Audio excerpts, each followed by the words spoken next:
All right, what's up, everybody? I'm Mason, aka Amiiglows, And I am Kyle, aka Mr. SpaceHeater.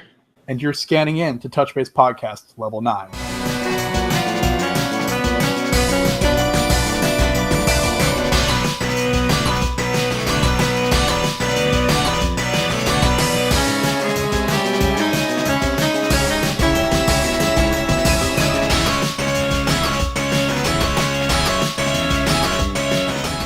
So, this podcast is going to be a little different this week. We are going to try some new segments out, do some of the old, do some of the new, and just let us know what you think in the comments about each section. We figured since Josue is kind of on a hiatus for a bit, he said he will be back in May, so we're looking forward to that. Like late May or June or something like that. I can't, screw it. I don't even know when he's coming back, but he told me the other day, and I totally forgot. Anyway, we're just on top of things. Totally got it down. So, like I said, we're trying to figure some stuff out and figure out what you guys want to hear. So, if you've got ideas for like segments you want to hear or things you want to hear us talk about, comment. Always subscribe to like YouTube, SoundCloud. We're not on Stitcher, iTunes as well. We need to get on Stitcher and some of the other stuff. Oh, there's my cat. That's cool. Her name's Evie. She's standing behind me, staring at me awkwardly. Anyway, we're trying out a bunch of new segments. We'd love to know what you guys think, and especially because Kyle's here now, and he's even once Josue comes back, he's going to continue on as long as he's willing to be a co-host on the show. I think we've got some good on-air chemistry going on. Yep. So I think it'll bring a new aspect to the show, and it'll be fun. So. With that said, Kyle's going to kick us off with a segment we normally do, and that is the Amiibo news of the week. Absolutely. Really not a whole lot this week. It's been pretty dull, just like the week before that. There hasn't been a whole lot going on. Of course, we're still waiting on them to announce when they're finally going to release our Corrin and Bayonetta figures. We're still dying for that, you guys. We're all just hanging on dearly. But outside of that, anyways, moving forward, the big one. Reggie, deliver us. What? I said, Reggie, deliver us the Amiibo. For real. I'm just holding him hostage right now. But outside of that, the big one, obviously we talked a little bit about it last week, is Star Fox. That is coming out tomorrow. I will be picking it up big time. I know we said there was good reviews, but there were some mixed ones recently. But most of them kind of revolved around the controls, which kind of seemed a little clickbait to me, because I know gyro controls can be kind of weird, and a lot of people, especially on Splatoon, a lot of people had a hard time with that, especially in the beginning.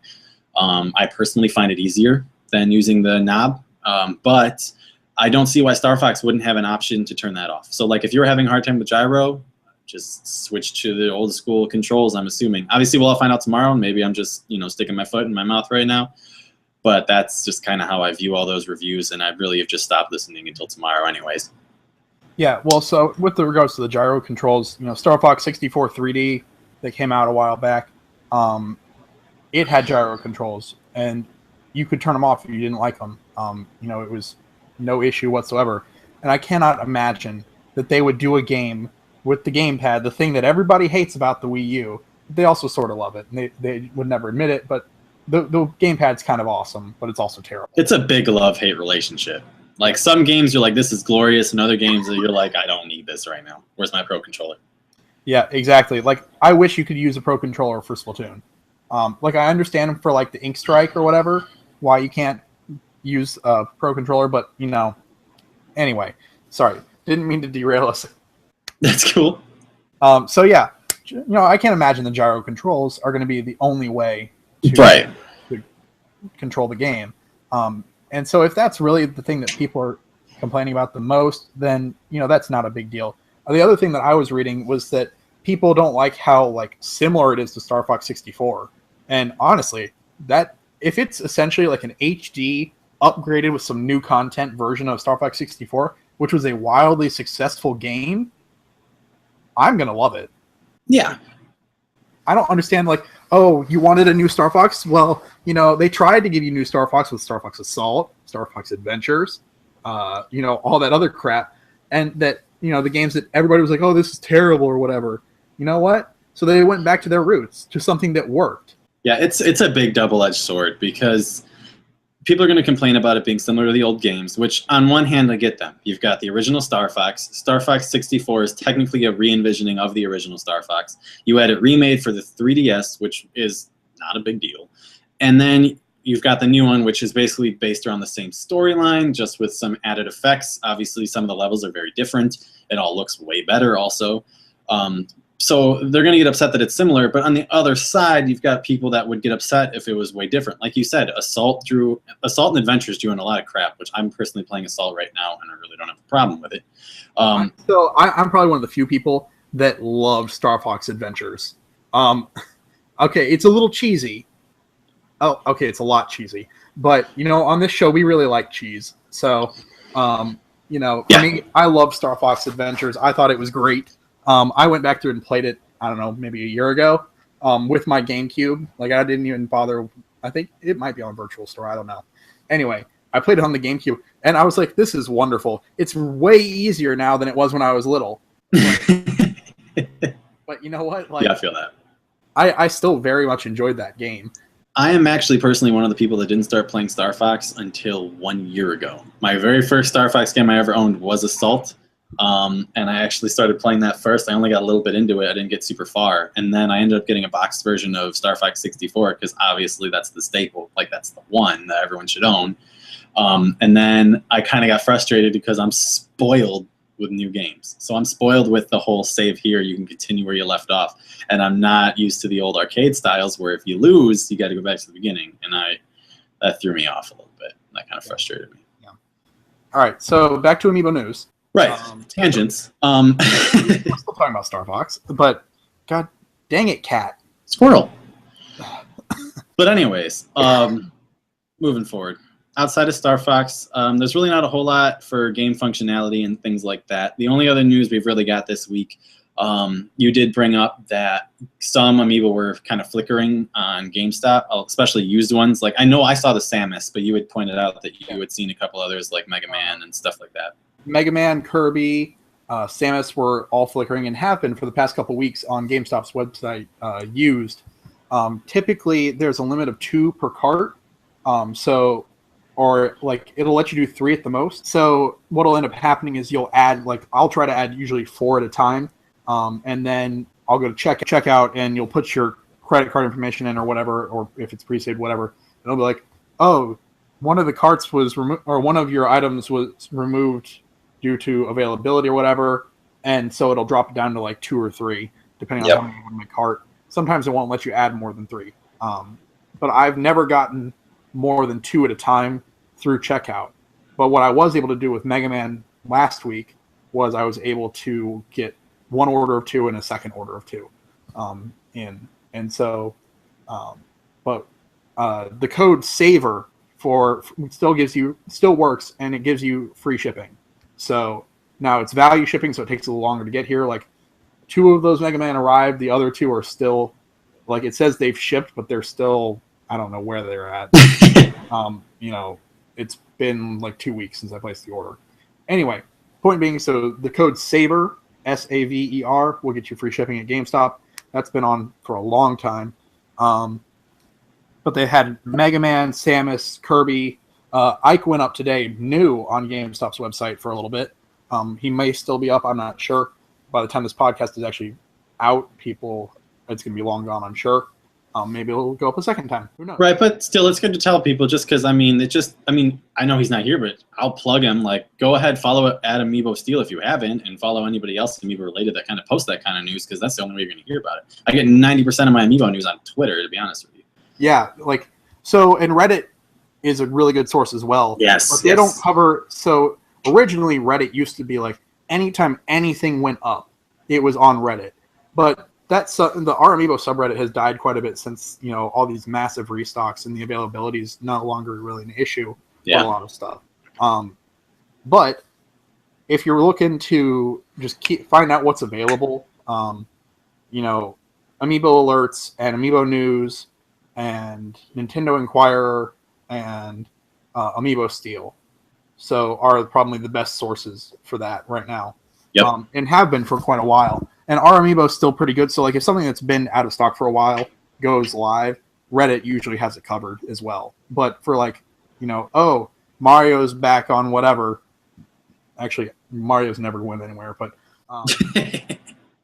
but say like Toon Link or whatever. If Toon Link went live again, used or new, on like GameStop, it would go on Reddit. But if say like, I don't know, Pikachu went live on GameStop, you're not going to see that. Yeah. On Reddit. I get you. But yeah, so that's pretty much it. The only other thing, just to cover quickly, is these guys have been going up on Amazon way cheap. This dude was $8. I know, like in the beginning, and still, like Skylanders and Amiibo mix, no one gives a crap, honestly. Especially because they're part of the bundle. That was pretty cheap. But now that they're on their own, you can get them with the car. The car is pretty useless, but I've been having fun with this guy. I'm currently trying to find new ways to do something to him. Just worth it. It's cheap, easy. Under $10. That's a win for me. That's about as high as I'll go for those things. I'm not touching them. I'm not gonna mess with them at all. And if somebody is like, "Hey, I want you to make, I don't know, DK's barrel glow," I'll be like, "Oh, okay." Anyway, okay. So, the one thing I did say last week was that the Nintendo website didn't have any Amiibo functionality listed for Star Fox Zero, and it still doesn't. But we know that Fox gives you the retro R-Wing when you scan them in, and Falco gives you the black R-Wing, which doubles the difficulty? Basically, you deal double damage to enemies, and you take double damage from enemies. So you're more vulnerable, but you're more badass at the same time. Gotcha. Makes sense. All right, cool. So, with that pretty much wraps up Amiibo news. So next, we're going to do our customs of the week. Since we don't have an artist on, typically we feature an artist that's on here. We just kind of scoured the web to see who's out there that maybe doesn't get as much recognition as they should, or in my case, it's pretty much a new artist that I talked with this week, and Kyle's got one as well. I guess I'll go first. Go for it. Mine's probably not quite as well known. So this guy's name's Ryan. On Twitter, he is at Papa Roth. I believe it's Papa_Roth, ROTH. And then on Instagram, which is where most of his Amiibo stuff is, it's at Papa_Roth1. And so with this whole Amiibo project that's going on, I decided to continue doing more Amiibos. And for people that haven't been listening and don't know what that is, basically the idea is we took a single Amiibo. I'm not going to say which Amiibo, but for example, with this Amiibo, the Mewtwo I've got here, you've got the head, the chest, 2 arms, 2 legs, the tail piece, the stand, and the base. And so what I ended up doing was breaking down the Amiibo we used into all the different components. And I sent one component to one of the components to a custom artist, and each component went to a different custom artist. So in the case of the one we've got now, I sent like one piece to Gondacris, one piece to Evilos, one piece to AK Shop 08, one piece to Kick-Ash, one piece to Xanark and Sky, one piece to Game Changers, and one piece to Kyle, also known as Mr. SpaceHeater for artist purposes. And then I'm also going to work on it myself, do an Amiiglo out of it. So, and then we also have Ryan Benno doing the base, which was a late addition. He wasn't sure if he was going to be able to, but he's already sent it to the printer to do a custom base, so it's going to be pretty badass. All those custom artists are working on this. Oh, and I forgot probably one of the best ones, Seth Hay, who does like all the box art for almost everybody.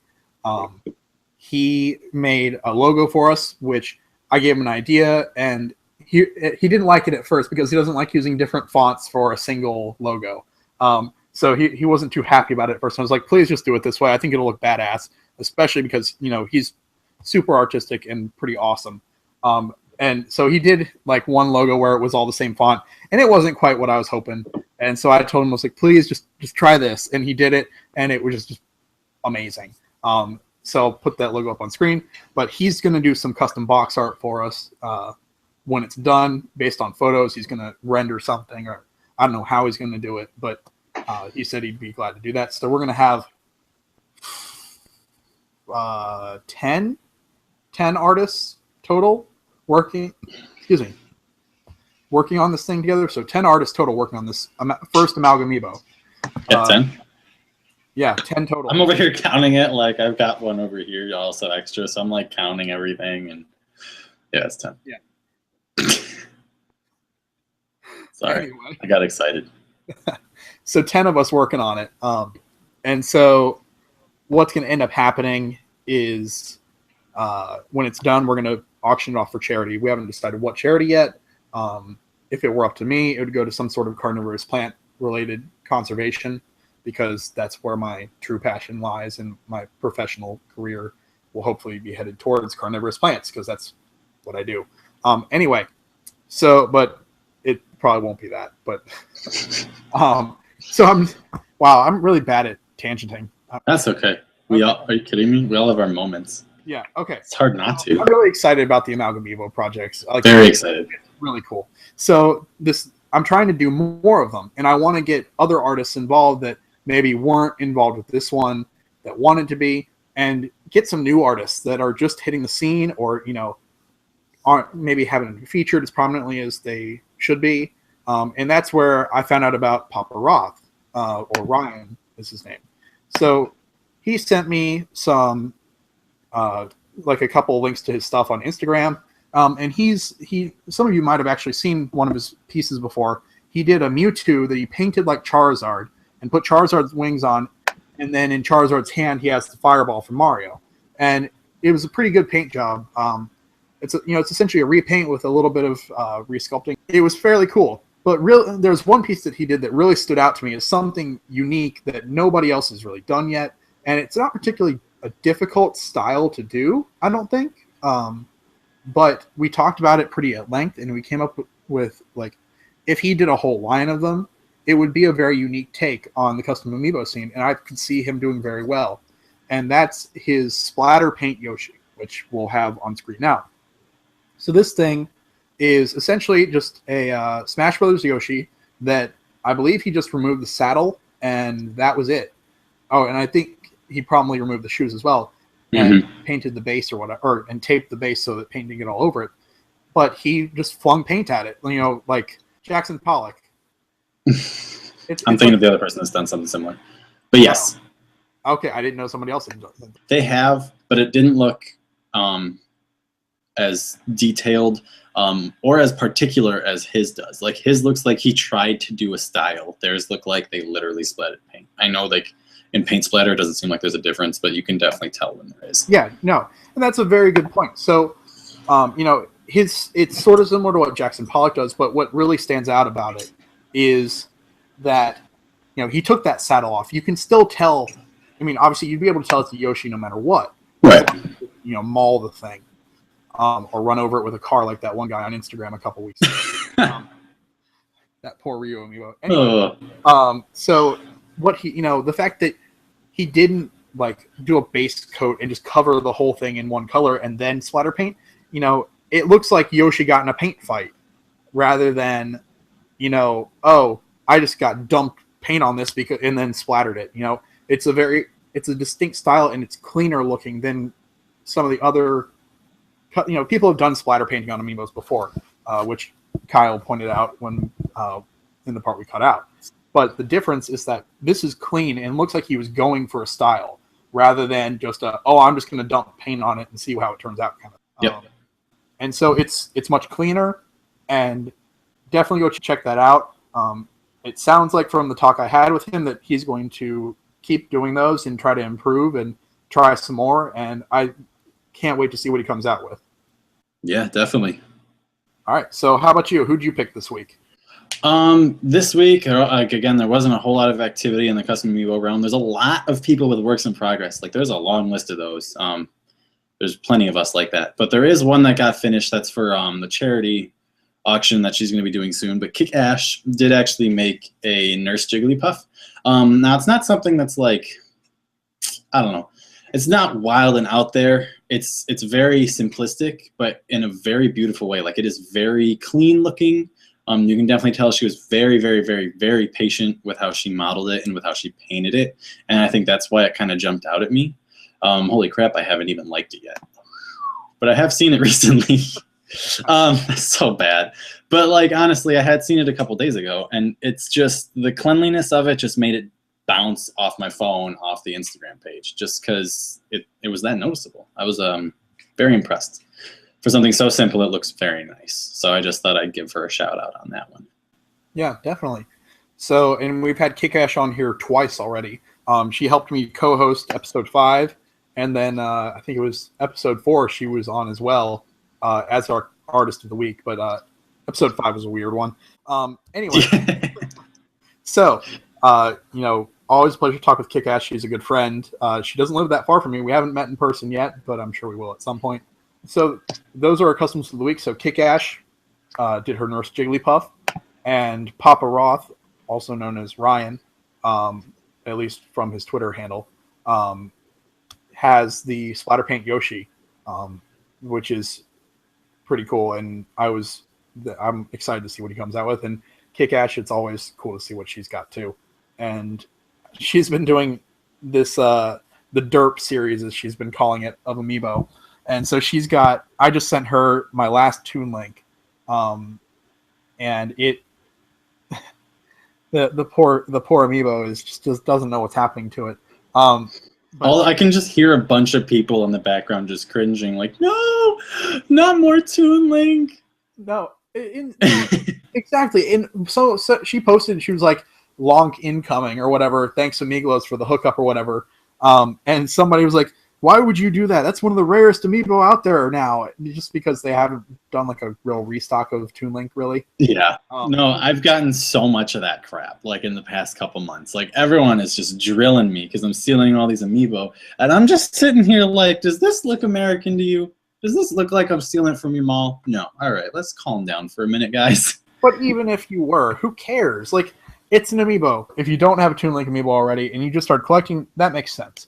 But if you have been in the game a while and you weren't able to pick up a Toon Link, like, he was pretty readily available for quite a long time. Yeah, he was restocked a few times. Like, he wasn't just one and done. Like, he was in and out a lot. I know because I kind of got a lot from my Toys R Us while they were there. But, you know. And, like, even now, on occasion, my Toys R Us will get them in. Like, they're not, common by any means, by modern standards. Very disturbed that none were restocked with the release of Hyrule Warriors Legends. That was kind of odd. Sheik also. I need Sheik, so like I have one, but like I need some for custom so bad, and I don't understand why they're not restocked. I managed to pick up a used one from GameStop a couple weeks ago. Nice. Every once in a while. So the GameStops around me tend to get like a lot of people trading their Amiibo in for some reason. Mine don't. So like right now at this, I can pick up almost half of the Smash line at my GameStop right now, I think. That's nice. Like just used and new between the two. But like never would I think I could walk into a GameStop and sitting there used is Captain Falcon, Marth, Shulk. Like they're all just sitting in the bags. They've been there weeks. Oh my god. Like they're just sitting there. And like, I've thought about picking them up, but I've got so many extra Amiibo at this point, like I don't need them for stock or anything for customs. Like, right. The Shulk I might pick up because I've been getting some Shulk requests lately with the red one I posted this week for a customer. But aside from that, it's like just the fact that there's a Captain Falcon and a Marth sitting in a bag on a shelf waiting for somebody to come pick them up just blows my mind. That's crazy. Although I did, I know we're tangenting a little bit, but I know I went and traveled for work like a month ago. I went about an hour south, and I went to their Best Buy. They had 8 or more Falco. They had 4 or more Fox, and they had an entire wall of Marth, all brand new. And I was just like, I know we had restocks on these like a couple months ago, but I was very surprised that there were so many left. Like, so saturated at that Best Buy. Like that area probably is just sick of them, which is why they're not going anywhere. But like up near me, we never get any. And like he's a big request around here. Yeah, well, so we're not this is a good segue. So it's not so much that we're tangenting it. So this week we're trying out some new segments, and we'd love to get some feedback from you guys. one that we're not going to actually do this week, but we'll talk about, is our Amiibo Speed Hunt Challenge. So what we're going to do is every like 2 weeks, once a month, whatever, we'll do our Amiibo Speed Hunt Challenge. We haven't decided how often yet, but what we're going to do is we have 30 minutes to go to as many stores as we can, and the clock starts the second we step into our first store. And from there, you can, drive. Whatever you use that time for is up to you. If you got to go to the bathroom, stop your clock. But that's fair. Yeah. So we have 30 minutes, and we will go. And the goal is to see what's out there in the wild, per se, and see what we can find. Maybe sometimes we'll purchase stuff, sometimes we won't. It doesn't really matter. That's not what the point of this is. The point is to see what's still out there. Try to bring back the thrill of the hunt a little bit. And, and it's a contest between the two of us who can find the most in 30 minutes, essentially. I'm going to tell you, I'm going to have a baby with me every time, and I'm still going to beat you. That's just going to happen. Well, I'm lucky in that I will not have a baby with me this time. So if anything, you got a little bit of a handicap. So maybe you get like an extra 1 or 2 towards your count for having a child with you. Whatever.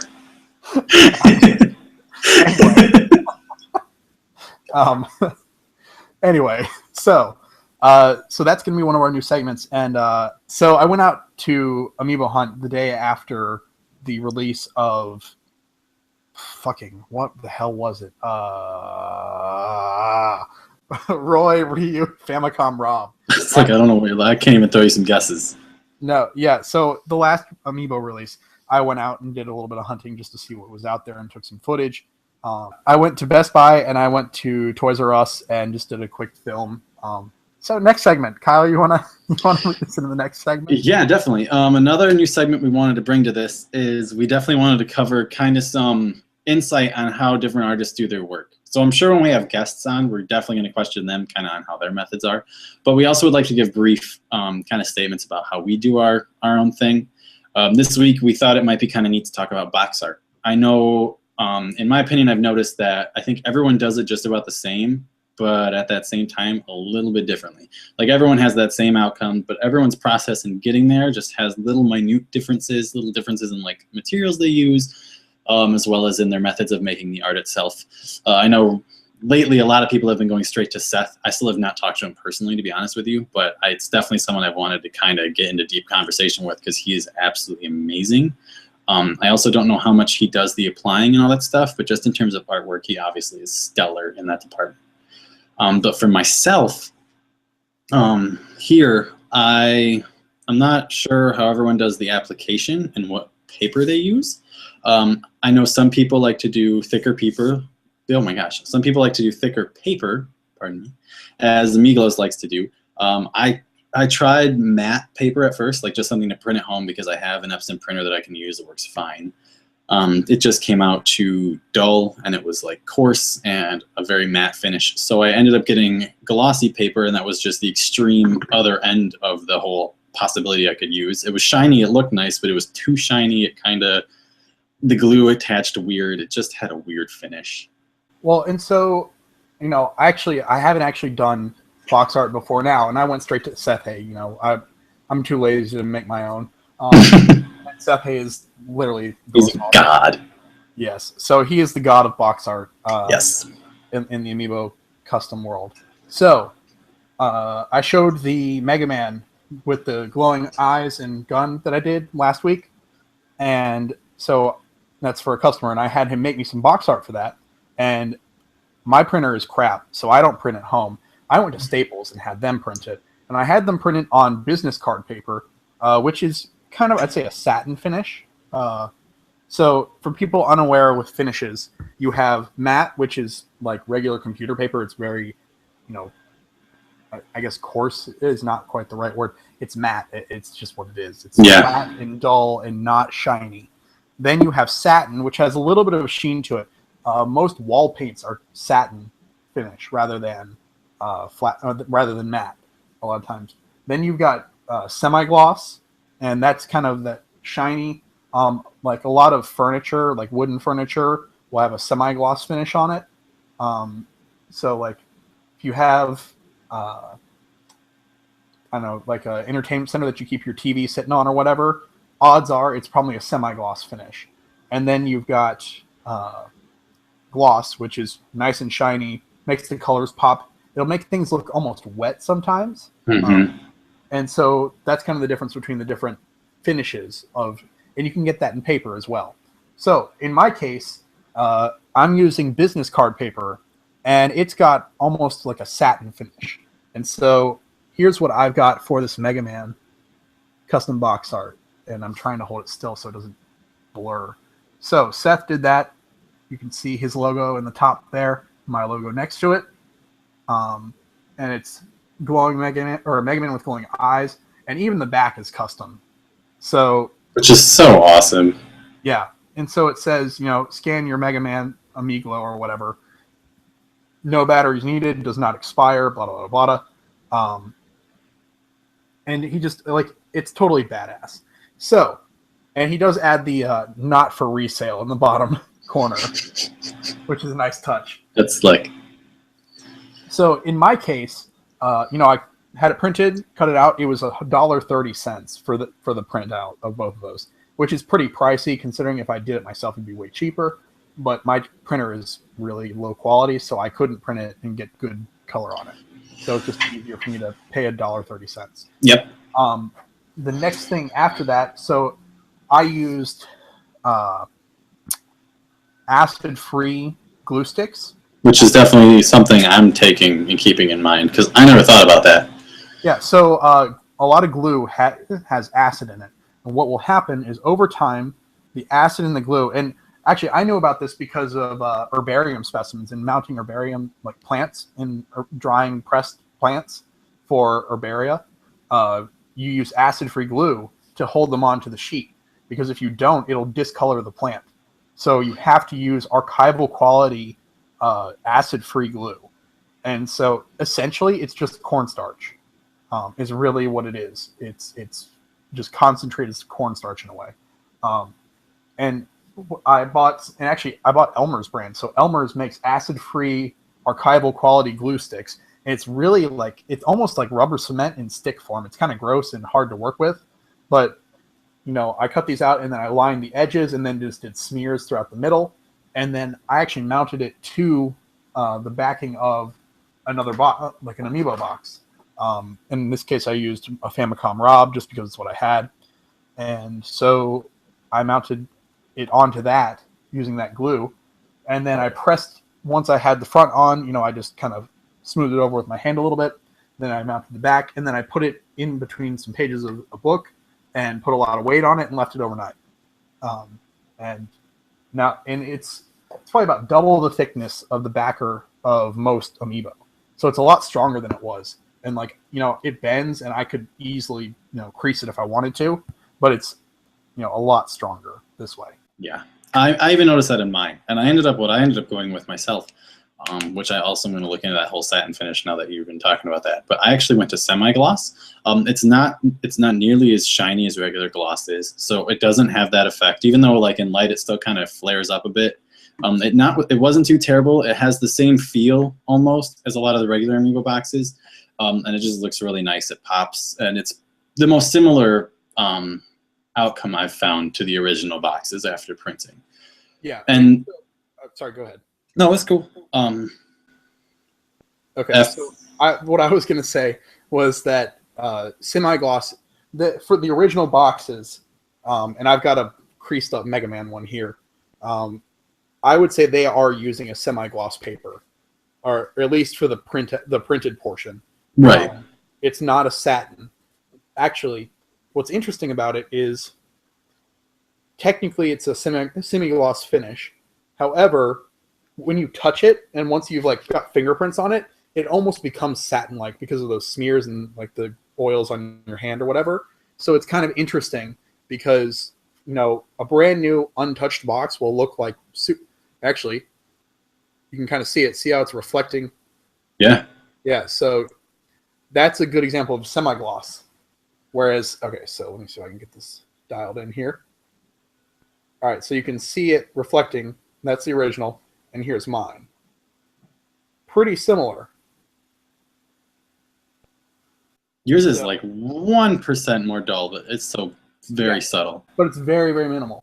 Yeah. So, honestly, business card paper seems to be the way to go for me. Yeah, I'm keeping that in mind. And so it is, papers have a numerical weight. And so, like, in my case, business card stock paper is 110 weight. So there's different weights of paper. But I used 110, which is the thickest paper that that Staples has to print on. So. Gotcha. Yeah, my method was pretty similar to yours. I don't have acid-free glue, which now that's starting to worry me about everything I've ever made in the past. But honestly, I would just, I never have done a backside. I've never had time to design one. That kind of is disappointing on my end. I've always wanted to get there, but now that everyone else is getting there, I'll probably just start getting advice and working with other people and kind of piggybacking and working together instead of trying to work backwards. But I would always print out the front. I would do it on semi-gloss. I actually invested, let's see if I can reach it here. Best like $15 I ever spent. I also got it on clearance, so you probably won't find one for only 15 bucks. But I got a paper cutter just because scissors made me very freaking nervous when cutting those because you want it to be as perfect to the back as freaking possible. Yeah. A paper cutter makes all the difference in the world. I did mine with scissors. This is the first one I did. It's not as clean as I would like. But you know what? It's the first one I've ever done. Oh, yeah. The customer was dead set on having it. And I was like, okay, I'll give it a shot. And honestly, for the back, just go to Seth Hay. I know, that's what I'm talking about. That's basically what I was subtly hinting at. I just haven't talked to him. I haven't gotten that far. I'm not trying to be too forward here, I'm trying to ease into that subject here. Okay, so the other night when I asked him for the Amiibo logo, which I find it hilarious that people don't know how to pronounce it. Amiibo? Amiibo. I was a little questionable. Like once you get the syllables all separated, it's kind of easy to put together. But as soon as I heard you actually say it, I was like, all right, I feel better about this. I'm not mispronouncing this. Yeah, because it is kind of a weird spelling. It's got a lot of A's, a lot of vowels. Yeah.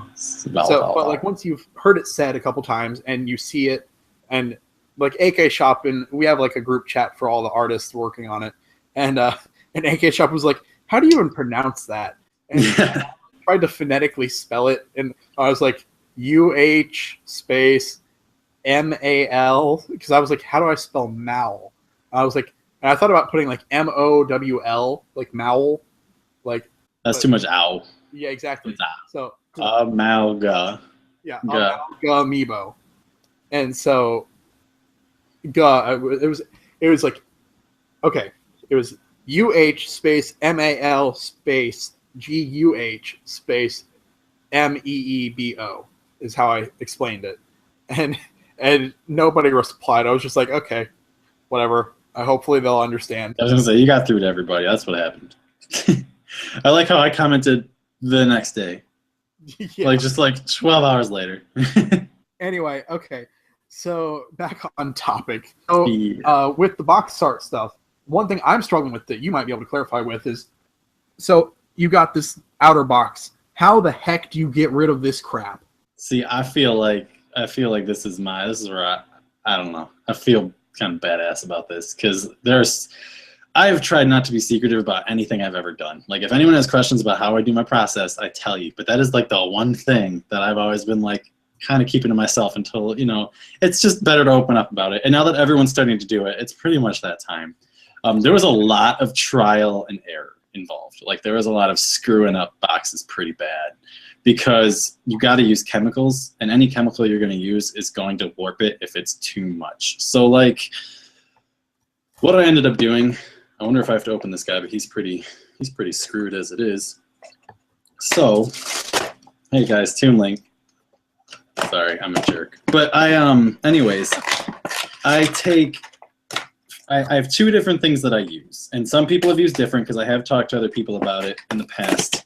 But I usually start with 100% basically nail polish remover. 100% acetone. That's the actual word I'm looking for. What I do is you want to get yourself some of that and get yourself some Mr. Clean. Just straight up Mr. Clean lemon. Anything with limonene, if that's how to pronounce it, that chemical is what you need.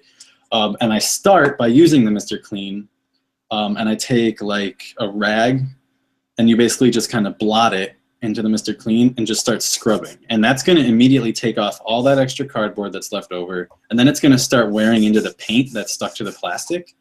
And then when you get all the edges done of the cardboard, you get down to that color. Some of the color is going to already start eating away, and that's what you want to hope for. You can use Mr. Clean for the whole process. It'll probably keep it from warping too much, especially, but it's going to take like thrice as long, like seriously. Did you just use the word thrice? Oh, I straight up used the word thrice. That just happened. But so I evil in this podcast. Yeah. So what happens once you get down to that little layer of color that's left over, then get like acetone. I just dump it into like tinfoil so I don't have to put it on any actual dishes that we use for anything. But I just make a little pool of that. I again blot lightly. Don't worry about like what's the word? Don't like twist or strain or try and get any of the liquid out of your rag. Just blot it and leave it damp. And then go around and just start scrubbing all the way down. As soon as you start seeing paint coming off, move to the next spot. Because if you stay too long in one spot scrubbing with that acetone, it's going to warp all the inside creases. And the next thing you know, it's going to be all uneven looking. It's going to look messy up here, especially. It gets really bad. But yeah, if you use that acetone for the last half, you can then wash it with water really quick and let it sit for a little bit. You can dry it off a paper towel if you're in a quicker pace. And then see if there's any paint left. Find that original box and kind of stand it up to the color, or find the new backer you're planning on putting there and kind of compare it, put it up to it, and see if there's any color left over. Because usually you'll look at it in the light and you'll be like, I don't see anything left. It looks pretty clean. But as soon as you press it to that backer, any subtle colors that were left over are going to pop, and it's going to look nasty. So like then you might want to go back with Mr. Clean to be safe, or with acetone if you think you can pull it off and clean the rest of that off. It probably, now that I've gotten used to it, I can do it in 20 minutes or so, sometimes less. If I'm doing multiple at a time, it takes closer to like 30 minutes. But definitely feel free to take your time the first time you're doing it. And if anybody has any better ways of doing it than this, like shout out, because. Well, so, okay, and I talked to Kick-Ash about it. And she, because, you know, she's been doing box art for a while. I know Gonda has been doing it for a while. I haven't found out, when I asked Gonda, she said she uses a stuff called Goof Off, which is what Kick-Ash uses. And she said Kick-Ash is the one that told her about it. So it seems like you and Kick-Ash are the two people that actually figured it out on your own. And I might have just come up with a new method. It's called the razor blade method. Oh, yeah. So that'll get all your thick stuff off, no problem. No, like, I don't know if you can see. See that clearish spot? Yeah. So like that's on the inside where you're just kind of rounding and softly kind of chipping that away? No, I'm literally holding it like perpendicular to the paper and just like scraping. Gotcha. It makes a terrible, terrible noise. I was gonna say it sounds bad and it's probably time consuming, but it might actually be the cleanest outcome as long as you don't leave it too scratched up. Like, hold on. Goof Off. I gotta look this up. But yeah, what I ended up doing is like back when I was first trying to make the box art, because there was only a few people ahead of me that had started doing it at all. I didn't want to go asking anyone, because early on a lot of people weren't really being vocal about how they were doing stuff. And a lot of those people have actually disappeared from this community, which is pretty cool. But now that we've gotten into sharing, but only a few people do it, obviously I haven't had the need to ask anybody because I've been doing it. But I actually just went on Google, and the first thing I searched was like, what can I use to remove glue? Like if I can find something that can remove glue quickly, it can probably take away the paint too. And that ended up leading me to other spots and stuff. I just Googled Goof Off, and I'm gonna start looking for it, and I'm gonna try that because I have to make a custom Lucina like within the week anyway. So I've got some stuff Goo-Gone, and I tried Goo-Gone yesterday, and that didn't do jack crap. Yeah. It got all the paper off, but as soon as it got down to the paint, it didn't do anything. Mm-hmm. I mean, it made the whole box smell lemony fresh. If you're already that far down, you might just want to go straight to the acetone, but I'm not sure yet. You might want to practice on a box or two. Actually, here's the box I tried it on.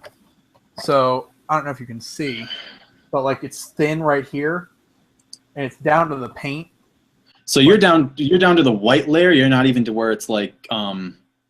Eventually, once you reach that white layer, it's going to be basically like an opaque color. It's going to be, if like that one's blue, it's going to be translucent blue once you get past that white, and then you got to get rid of the blue. Well, so I haven't even gotten past the white. Which is the white. Like you should be able to get the white off with Mr. Clean. Like usually my Mr. Clean takes care of that. Once you get under that and you get to the blue, whatever the color is of the backer that it was originally on, that's where it gets really tricky. Gotcha. Okay. Anyway, All right, so yeah, as far as box art goes, I feel like we've covered most of it. And doing custom box art, and we can talk about actually resealing it another week. Yep.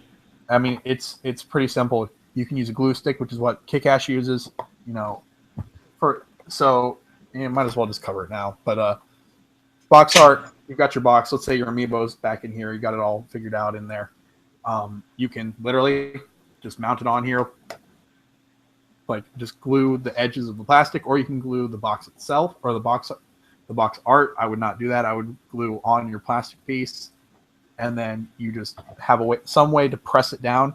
Usually what I'll do is I will put like a book on top of this, like a heavy book, and let it sit overnight. Sometimes the edges of the plastic bubble will want to pop up, so I'll have to put pressure on those in particular. There's all sorts of different like clamps and stuff you can try for that. Yeah, mine's way more time consuming and like on the spot, because I only have ever used super glue because it goes on so clear. Like everything else kind of comes out opaque that I've tried. I've only tried like 3 kinds of glue. I've only tried super glue, crazy glue, and extreme glue sticks. Okay. You know what I use? Good old Elmer's school glue. I don't ever think about that. It dries clear. It's safe. It does dry clear. But and no run. But how long does it dry? Or how long does it take to dry? A couple hours. For a complete cure, a couple hours. Yeah. See, for mine, I actually do it side by side. So what I end up doing, I wish I had a way to, let's see, does this work? Can I point this down?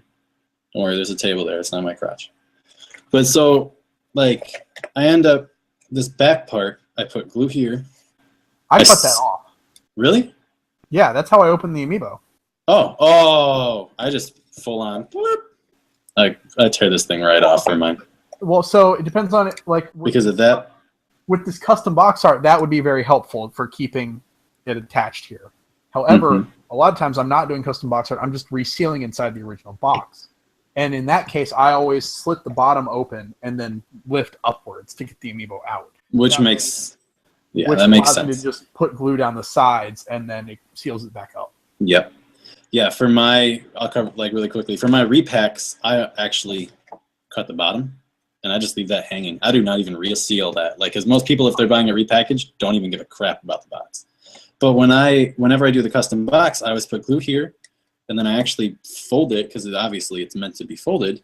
I line it up on the sides and I just press that and I hold that. And then once that's done, I can pull this, I can bend that up. Obviously, I'm way more, careful than I am right now. But I actually end up taking it side by side. So I'll glue this side, I'll stick it, and then because I want to make sure it doesn't curl, that's when I'm going so slow, and then I do the side, and then I do the top, basically. That's one of the problems with the Elmer's glue is that it doesn't dry fast enough. So you do have to worry about the sides curling.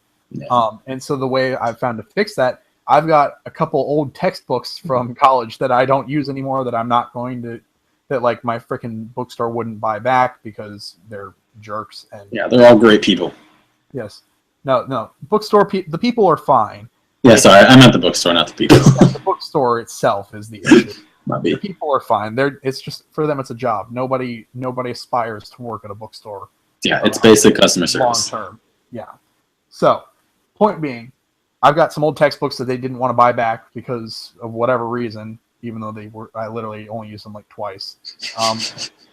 So they wouldn't buy them back. So I have a bunch of old textbooks that weigh a crap ton that what I'll end up doing is, so once I've got the box or got this, glued on or whatever to the backer, I will put one edge in one textbook and the other edge in the other one and close the book on it. It's just as effective. I actually have clamps that I'll use as well. The clamps are better. You get a little tighter seal, so it looks like it's factory sealed rather than like sometimes if you look real close, you can tell it's like resealed versus factory seal. And that's the difference between like a good reseal and a great reseal is the clamps versus like the books or whatever. But the books for like if it really isn't all that important, which for most people it's really not, I'll just use the books because it's easier than setting up the clamps. The one issue with that is that Elmer's, if you squish it down too hard, will just seep out the edges and it'll seep out inside. Now it dries pretty much clear, so it's not a big issue as far as getting inside the box. But if it seeps out, it gets on the pages of the book, and then you're back at square one because you've got glue, or you've glued your box to your pages of your book. Yeah, I can see that being an issue. And so it took me a couple tries, but I know how much glue to use and I just do a single line basically down the middle. Oh yeah, like that's 80% of this though. Like obviously I'm sure a lot of people didn't know a lot of these tips and tricks, and especially about cleaning the boxes and stuff like that. But so much of this comes from just doing it. Like I've gone through a lot of boxes that are just screwed. I've got extra loose Amiibo that I can't customize and send off to anybody because I don't have enough I don't have enough boxes for them because I've destroyed so many. But you get it all figured out. Like now I know exactly how much super glue I got to use, and exactly. You get used to your materials and stuff. Everyone's just got to do it. Yeah. So cool. So I guess with that, that'll wrap up our box art custom making aspect of this podcast. We'll try to keep it a little shorter in the future. But we also got a few other things that we're going to do. So one thing we'll just mention is from now on, we're probably going to have continue with the custom artist coming on to guest host with us every week, unless somebody's not available. And we'll have an interview with them, just talk about their customs, what they're working on, typical what we've been doing. And then if there's questions for them from our listeners, Twitter, Instagram, Reddit, whatever, that we'll ask them those questions, and we'll do that as well. With that, we will go into our final news segment this week, and this is something we're going to try to do every week, and that's an Amiibo functionality review segment. So what we're going to do every week, and this week what we did is we worked with Smash, and we each trained an Amiibo, and each week we're going to try to review some aspect of Amiibo functionality in a game. And so this week we decided to do Smash because it's the first one that had Amiibo functionality. Kyle, who did you train, and what method did you use to train? I broke out of my comfort zone a little bit, and I trained Ganondorf. I am abysmal at heavy characters. Like I am a quick and speedy player. I'm the guy that's dipping and dodging the whole time. That it's really pissing you off because that's all I do half the time. But that was hard because when I train, I start by, obviously I customize them. I go and I deal with their move set and stuff like that because I do want to make them unique. And then I go and I make a custom character with their same exact move set, with everything else. And basically I one-on-one with them with that character, trying to train them stuff that I think they should do. I tried to give them, obviously I try to use different kinds of combos and things like that I hope instill inside of them. And then I take it a little bit at a time because there's 1,000 different things I like to do. So that's usually where I start. And then from there, I move on to special. I do special smash. I switch up. I start with a light and fast. And I try to get them to be to get used to being agile. I know that sounds silly because there's only so much you can do to them themselves. But I start with agility. And then I move to heavy and slow to get good at reaction times. And to get good at kind of reading what's coming up next. I know that sounds kind of weird, and it doesn't. So you do special smash, and you do 8 times speed and then half speed? Basically. And sometimes I'll add heavy just to kind of mess with it. But especially the heavy one I found was more important because being fast is nice, but it can cause them to get sloppy. But using the heavy and slow causes them to really pay attention to what's coming next. So, which actually he ended up getting really good at learning what the crap I was going to do. That's why I wish I had other Amiibo to train with him because he's pretty much learned how I work, and he was kind of screwed. I just stopped playing as Ganondorf after I got to level 12. You couldn't beat him after level 12 as Ganondorf? I'm pretty bad at Ganondorf. I could here and there, but he was getting more consistent with it, and I was like, so now I got to switch it up, which is where I start inserting new characters and new computers and stuff like that. There's more depth to it too. Okay, so I took a completely different approach. And so I have my method that I like to use for training Amiibo. And actually all the ones behind you, minus the Mega Man, are ones that I have used and trained up already to level 50. I have a bunch more that I've trained as well to level 50, but those are probably my best. And if you can't see them, I have a Bowser, a Little Mac, Zero Suit Samus, Pikachu, and a Mega Man. The Mega Man is not trained. I've got a whole bunch more that are. I'd say probably my other best amiibo would be my Link amiibo, which is actually my first amiibo. He is also my first and my best. He is not my best by far. No. So I chose to train Mewtwo. So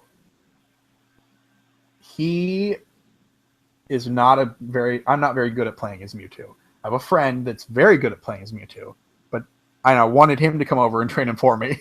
But because I wanted the Mewtwo to learn against a player that plays Mewtwo well.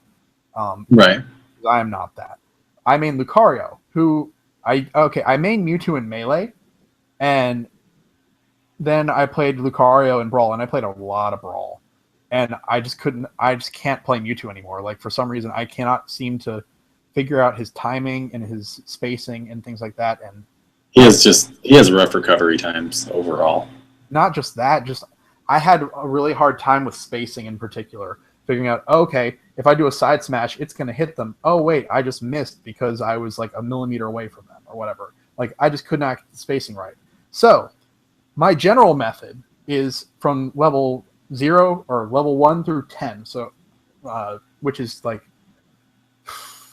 3-4 stock matches. So I try to train them in 4 stock matches because that's typically how you'll do it in tournaments, things like that. No items, Omega stages. Yep. So I do 3 stock, but everything else I do exactly the same. Yeah. 3 or 4 stock. It depends on the tournament. But so 4 stock matches, and I'd put him against a level 9 Mewtwo, 4 stock matches, computer, and just let it beat the crap out of him. No time limit on the matches, and he just got his butt kicked even up through level 10. At level 10, he'll start being close to a level 9 computer. And so what ended up happening is at level 10, then I come in and I fight him as Mewtwo. So I mirror him and just kick the crap out of him from 10 through level 20. Once he hits level 20, he starts fighting against all my other amiibo that are level 50. And one-on-one matches up through level 50. Once he hits level 50, then I'll do multi-man matches, things like that. Yep. It's very similar to mine. I do multi-man matches a little earlier. Once he starts beating me is when I start straying away from being him. So like I mimic him all the way up until he starts getting consistent. And then I start switching it to other characters, and I typically jump obviously right to my mains to throw the hardest at him. And all of the people I main Toon Link, Bowser Jr., and Ness most of the time is those 3. Mainly Toon Link and Ness. But I spend a lot of time as Toon Link against this guy because he's quicker, and then that gets him used to battling against someone that's at a faster pace than he is, because he is a slow character. And even though, because he's a powerful character as an amiibo, I gave him speed and defensive. Food or whatever. Whatever the heck it is. I gave him all that to strengthen those points because he's already a strong character, and then his attack was very, very low, but it still wasn't negative. Well, I mean, Ganondorf, he's the strongest and heaviest hitter in the game. Yeah, so he didn't really need a lot. I just really wanted him to be fast and quick on reaction times, and it certainly worked out. And after it got to a certain point, I started throwing in other computers, and then I started doing like groups of 3. So it would be me, him, and then a 3rd computer, and then I'd add in a 4th one as it got even higher. I never really stopped at any particular level points. I didn't really treat that with any noticeability, I guess. I didn't pay attention to that too much. I just paid attention to basically how he was acting. And another thing that I do is, there's 2 things big time that I do. When I'm training with me and him, I focus on things that I want that amiibo to be good at. So for him, he's extremely offensive. I focused on coming straight. I always went straight at him. I taught him to go right at people and to not give up. And I kind of did that for a reason. Because the other thing that I always do once they reach like somewhere in the levels in 30s and 40s, I start battling with them by myself again, and I start instilling a dirty trait. So I always give them something kind of not fair, but not breaking the rules, not cheating, and I don't mash a button. Like, I don't just come at you with side B with Dark Pit. Like, I'm not that jerk. But I give them some kind of trait that makes them a little more unpredictable. So for him, God, what did I end up doing? Because I was doing it today.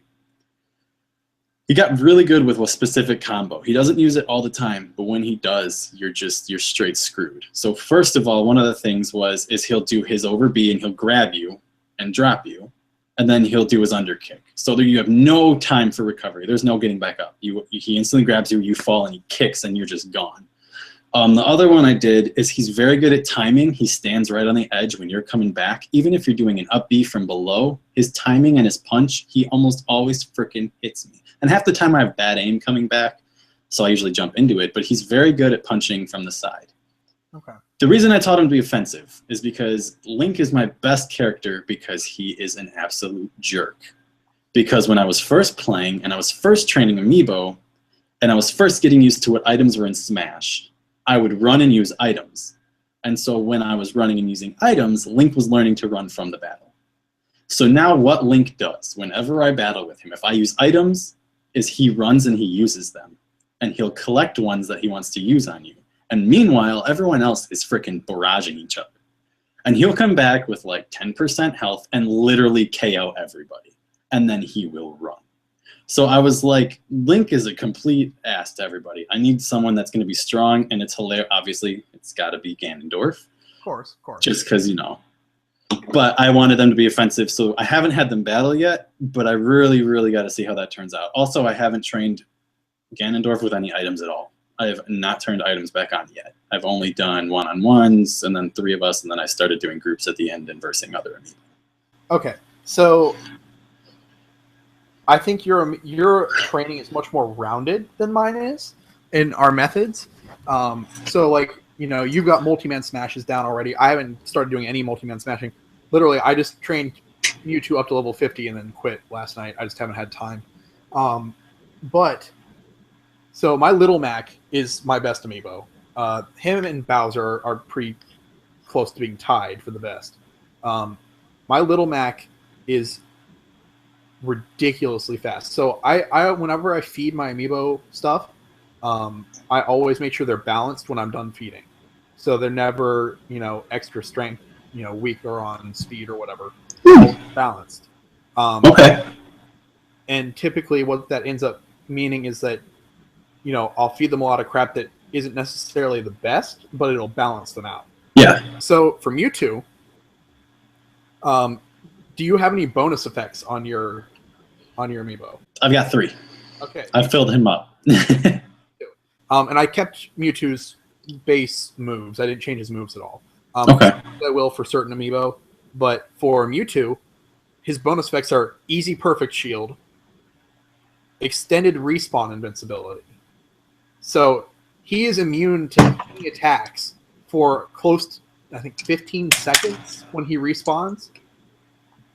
And that's a nice one. He's got like 10, 15 seconds where he can just beat the crap out of you with 0 chance of getting hurt at all. So I've been trying to teach him how to rush in and just, deal damage. Right, take advantage of that. Yeah. And he hasn't quite figured that out, unfortunately. And then his final one is critical hit capability. Is that where he can't take it, or he can give it hardcore? No, he can. So critical hit capability means his hits have the chance to be a critical hit. Yeah. So a critical hit, sometimes when you'll see an Amiibo get hit like with a smash attack or whatever, and that you'll see this animation thing that's I think it's black and red flash kind of thing. No, I get what you're talking about. Yeah. That's a critical hit. Yep.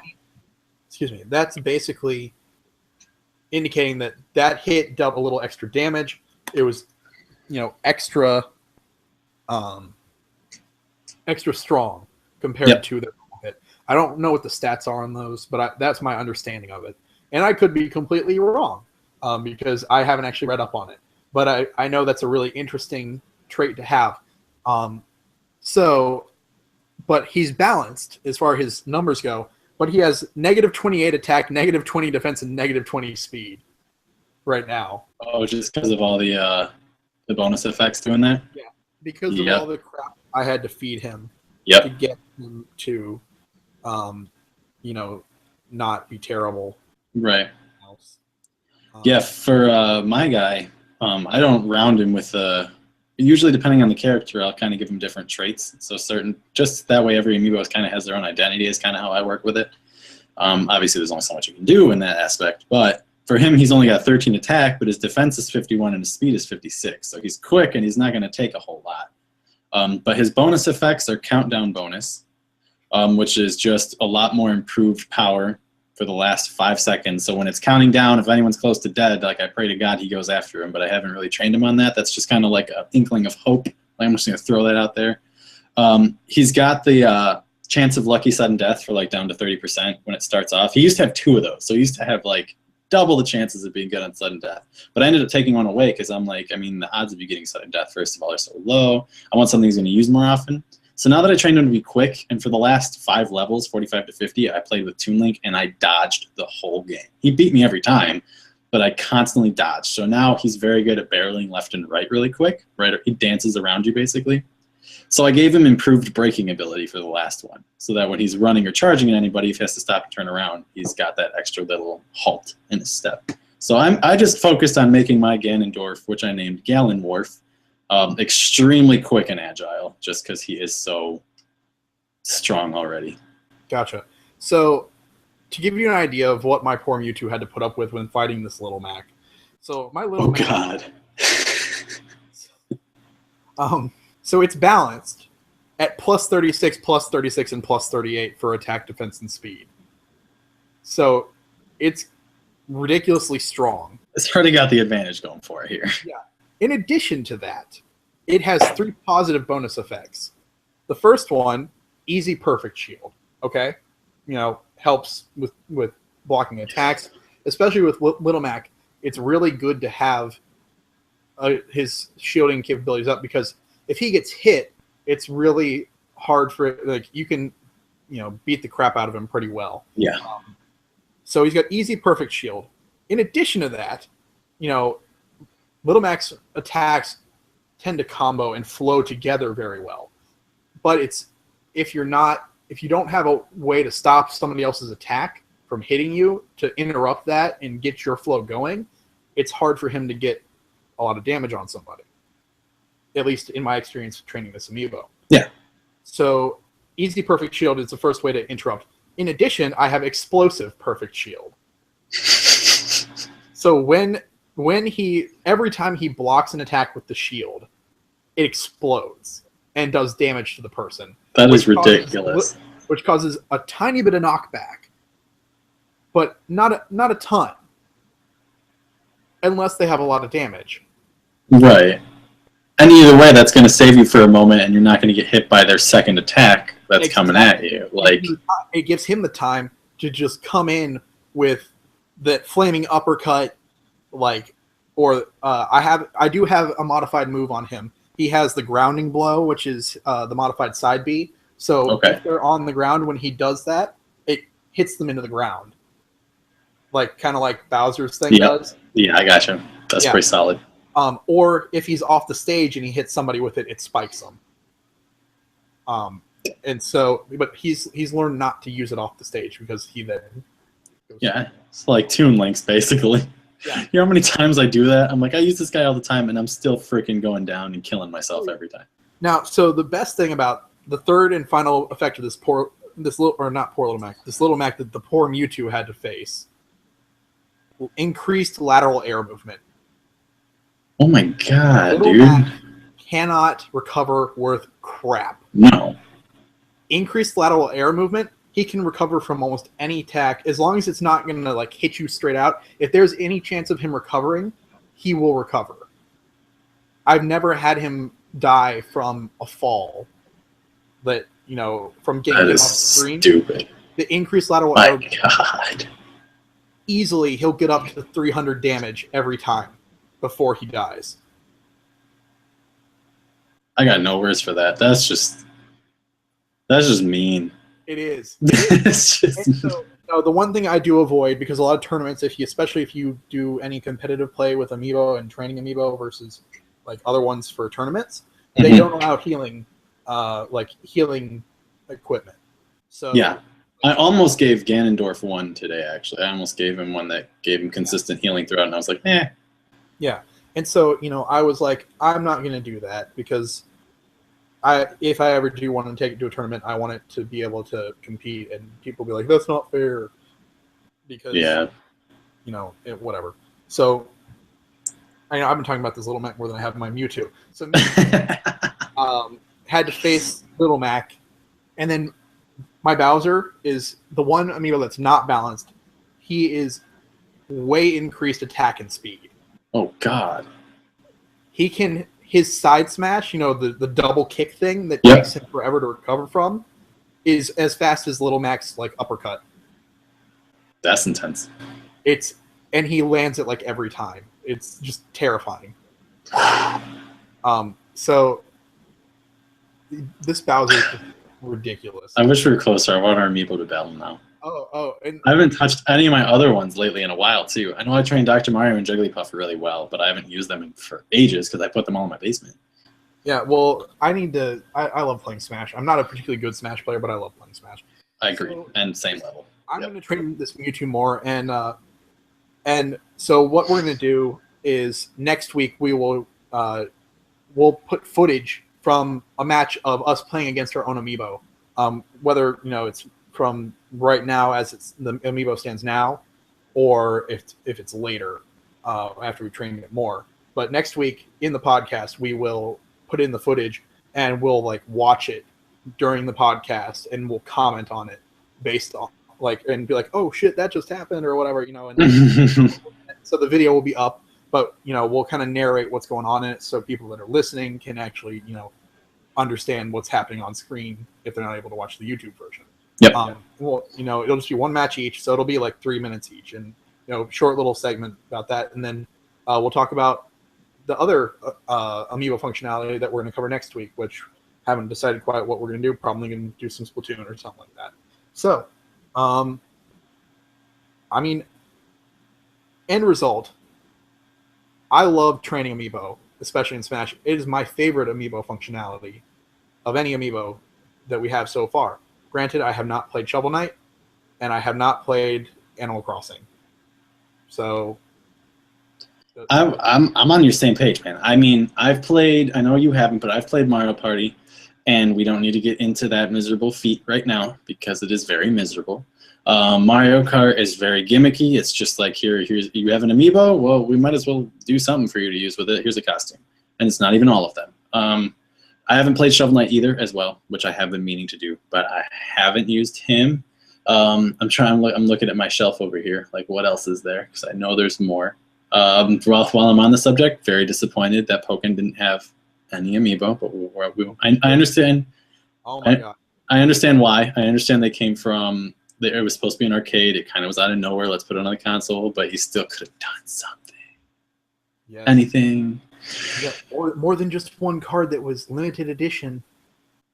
You guys had a lot of freaking opportunity with Captain Toad, and again, you kind of skimped us on that one big time. It was nice. It was extra to do, but it still was zip. Nothing. Oh, Fire Emblem actually is a nice amiibo functionality. I will not say it's better than Smash. I think Smash has the best amiibo functionality for sure. Most interactive, most consistently used. But I have heard a lot of amazing stuff about Fire Emblem Fates. I haven't done it, but I've listened to a couple podcasts. Bobby Paul's Geek Guru, or Nintendo Guru, talked about it for quite a while. Apparently, you can scan in the amiibo, and for some reason, Roy doesn't scan. Doesn't make any sense, but so you've got Marth, Ike, Robin, Lucina. Yeah, I've heard you battle them, correct? Yeah, so, that's what I've heard as well. So you scan in the amiibo, and you battle them, and they're not easy to beat, apparently. No. And so if you beat them, they join your team, and you get to use them. And apparently, it's not like, oh yeah, I've got Marth, whatever. Apparently, they're like really badass. So, That's what I've heard. Yeah. So I'm actually terrible at Fire Emblem. This is the first one I've ever tried to play. I'm terrible at RPGs, especially turn-based RPGs. I'm bad at those. I'm bad at adventure RPGs. There's so much going on that it's hard for me. I'm just bad at video games in general. I'll tear you up on some Mario Kart, and I will kill some speedruns on Super Mario Bros. All of them. But otherwise, everything else is, I'm pretty mediocre to pretty good. A Smash, I'm decent, but like, I bet a lot of people could destroy me. I still want to do that like community tournament thing where it's like all the like a custom artist tournament or whatever that we've talked about a couple times before you joined as a host. Josue and I were talking about doing a like custom artist tournament for Smash, and we brought it up with Gondacris, and she goes, "Oh, she didn't say it, but she was like, I'm gonna kick everyone's butt." Like she's trained with some of the top players in the U.S. Like she went to high school with a bunch of them, so like she's really really good at Smash from what I've heard. So I'm kind of scared to play against her. I have no idea how to feel about that. Well, okay, here's how I feel. She's a somewhat petite girl, and she is sweetest person you'll ever meet. And she seems like she'd be like, you know, the kind of person that, you know, she grew up in the gaming community, so she's very, you know, in touch with what everybody, how good everybody is. Oh yeah. She seems so sweet and so innocent. I just feel like if we sat down and we're playing Smash against her, she'd be like, just turn a whole new leaf on us, like this whole side we haven't seen. Yeah, exactly. She's this really sweet, really giving person, and then all of a sudden when you're playing Smash, she's like, "Lol, WTF, mate? What you gonna do now, mate?" Like, you know, like yeah. And I'm the guy I'll talk smack. I'm big competitive, but I'm well aware that I'm not that good. But Gondacris, I will take you on. Like I'm kind of like. I don't know, man. I got to find out for myself now. I think we need to make this Smash tournament happen. All right. We definitely got to get that in the works at some point. But yeah, that's pretty much it for what we've got today, I think. I know we kind of did some tangents here, but we've got, you know, we did our Amiibo news, our customers of the week. We talked about the new segments we're going to do, specifically the discussing some aspect of custom making. This week we covered box art and reboxing, amiibo functionality review segment. So with this week we did Smash.